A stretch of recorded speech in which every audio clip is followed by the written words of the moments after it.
had wheelbarrows full of money to buy a loaf of bread. Do we have any of these pictures? There's a Deutschmark, and I'll explain that in just a second. That's what their money looked like. Ours looks like a greenback. Now let me show you, please.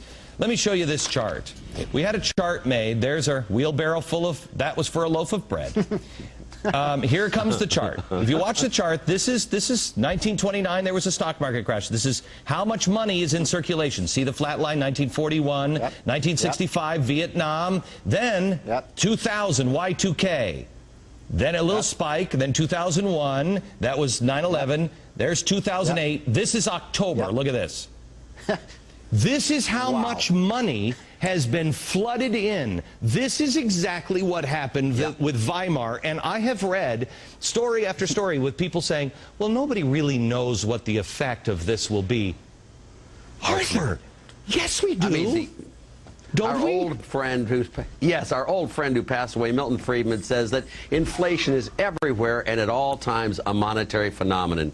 And what the Fed is doing with the monetary base, Glenn, is just out of sight. It's never been done before to this extent, but by a factor of 10. I mean, this is the most outrageous printing press in the last 4 or 5 months that has ever happened.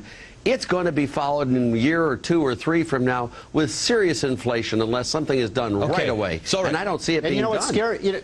You know, Arthur, what's scary about that, going back to a point that Glenn made earlier, remember, Glenn, you were talking about the interest on the debt, which is $300 billion in this one bill alone. But if Arthur is right, and I think he is, that inflation goes up, then interest rates have to go up. And guess who's the biggest borrower in the world? And here's Uncle Sam. And this is exactly, our interest expenses are going to go through the roof. I hate to be a little historian nerd, but that's exactly why it happened the way it happened in Weimar. That's because Germany, they had the debt, they couldn't pay it, and so what did they do?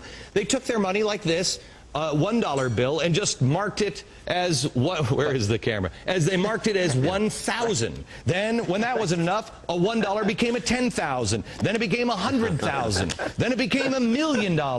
Your money will be worthless if we don't stop the spending and the printing.